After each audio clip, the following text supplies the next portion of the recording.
The Furnace, Brownie. Yeah. So this is your old club and a Brownlow medalist himself and Lachie Neale, and what's to come and what to do. This is the ultimate trade furnace. If you look at it purely from a footy and business point of view, he's not going. You say you're staying. You committed to this footy club for 5 years on big money. We've now fashioned our playing list around you. We've made list decisions around you. Our salary cap's compromised because of you. And you've given great value, which is fantastic, but you're 3 years into the deal. So all of those things, I think they're absolutely within their right to dig their heels in and say, you're not going. It was a shock when he left Fremantle. It's now a shock when he left Brisbane. It's just proven to me, though, players don't care anymore. Back when, it was a long time ago when Kane and I were finishing up, but you felt like if you had a contract, you'd honour it. Whereas the players these days will just do what they want to do. It's more of a business than ever before. Can you see a situation, guys, where Chris Fagan might go to him and say, Lachie, give us a year.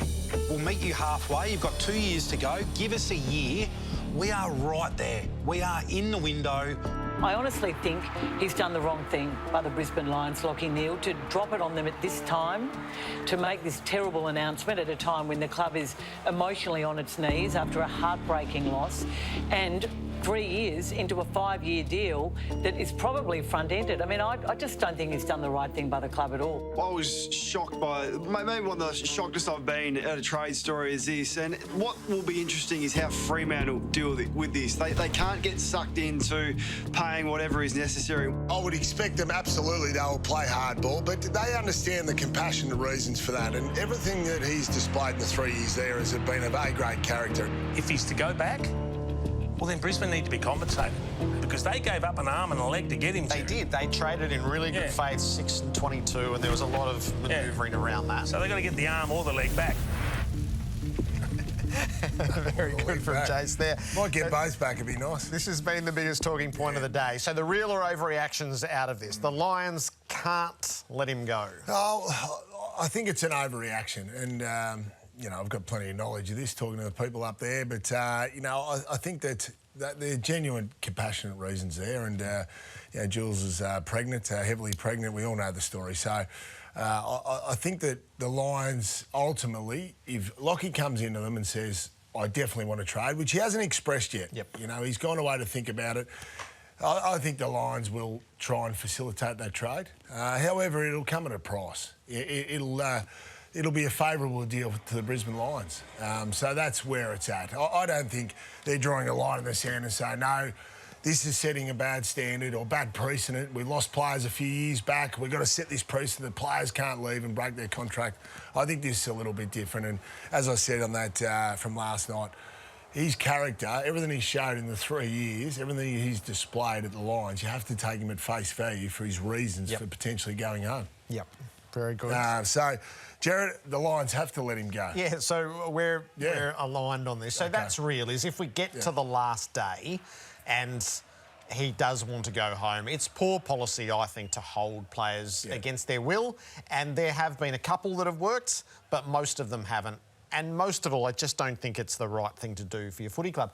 What Neale will need to do is he'll need to take some responsibility with the Dockers. He'll need to make sure the Dockers are going to negotiate in good faith. And it shouldn't be extortionate, but it should absolutely be reasonable. And I think he might need to play a broker role in that, is yes, I'm coming, but you're going to have to do the right thing because they're doing the right thing by me and letting me go. There might end up being a lot of goodwill in this. I know there's a lot of rancour around it at the moment. It might actually be quite a goodwill deal. Yeah, that's right. We showed on the couch last night. There's plenty of big name deals that actually worked out well. Clubs still continue on to have success. So I'm going to get to that obviously, with you. I don't want to steal your thunder there, but you know, so the Lions are in the predicament. I know this is probably a long answer to this question, but the Lions are in the predicament though of they're entering the premiership window, or they're in the premiership window, aren't they? So they go, yeah, we're going to be well compensated for Lachie Neale for draft picks, but do we need a veteran presence in there?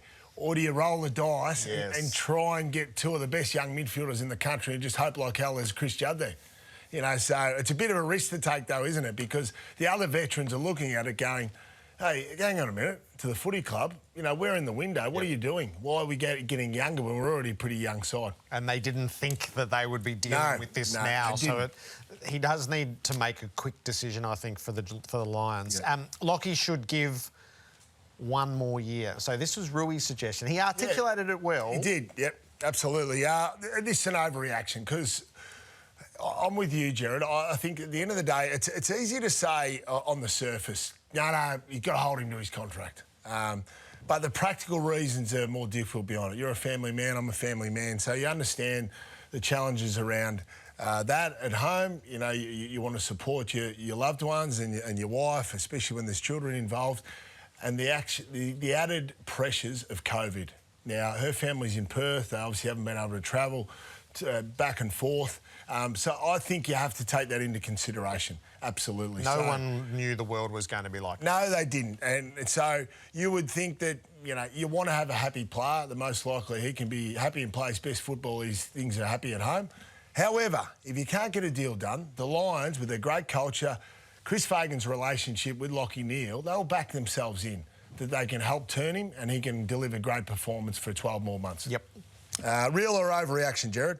Players don't care for loyalty anymore. So it's an overreaction. I am a little bit half and half on this because there are a set of players who have done what they felt they needed to do, and that is breaking contracts in a way that never used to happen.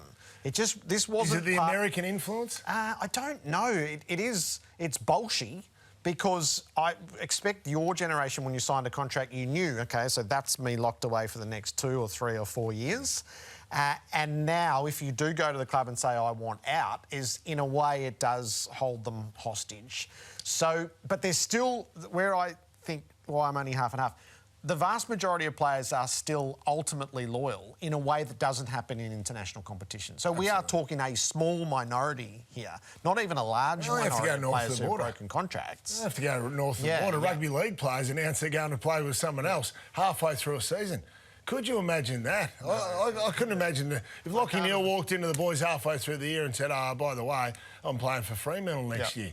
You know, so, you know, I think we're still incredibly loyal. Yeah, and we value that as a game, and I think we should be proud of that aspect of our game. It is an old world quality that exists. 2 quick ones to finish, Brownie. Freo can win the flag with him? They're equal 9th on percentage this year. They definitely challenge for the top 4. I don't know if they can win a flag in the next 3 or 4 years.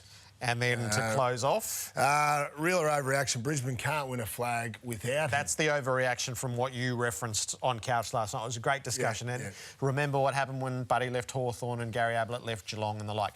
They need to add pieces, the Lions, and this actually might be a way to unexpectedly be able to go and add pieces. So I'm in the over on that camp. All right, our players. Jack Riewoldt is here with us, knows a thing or two.